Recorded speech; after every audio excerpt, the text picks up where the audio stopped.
there are things, a lot of elements for your message, right? And I'm just gonna like briefly touch on these. You can write them down. If you have any questions, you can reach out. I'll be more than happy to help you out. But a good content system for your messaging, right? Most people always get stuck on what do I say?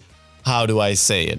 So first we need to solve what do I say? And that is a part that, you won't necessarily find it just by yourself, by, being all introspective. Like you will have to write down the topics, put down, the things that you want to say, and then put it out into the world to see people's reactions and let people vote with their attention. So for this, there are a few things that you can say or that you can write down and have handy.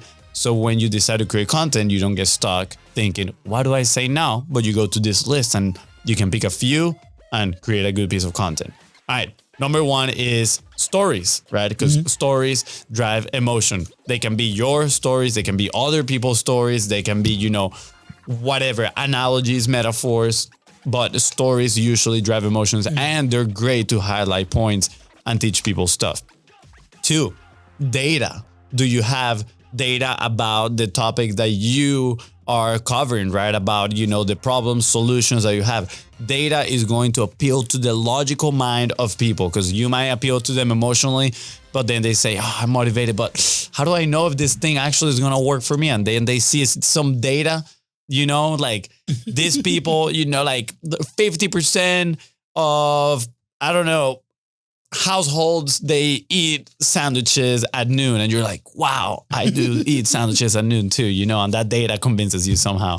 I just made that up. I don't know if 50% of households eat sandwiches at noon. Yeah. Then you have a list of your solutions, right? And your problems. So this usually mostly problems and solutions are what are going to comprise your hooks.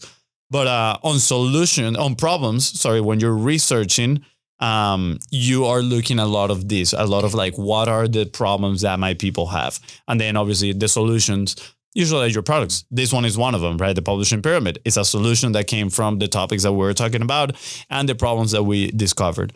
Then you have your style and series. I'm going to leave that one aside. And lastly, what I think is the most important one that I think is going to help you differentiate is your IP and frameworks, aka the publishing pyramid for us is one of us. The minimal viable content is one of us.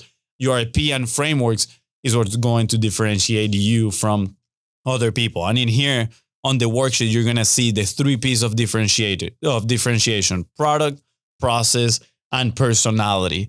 And this little segment that I just did is going to help you exactly with that, right?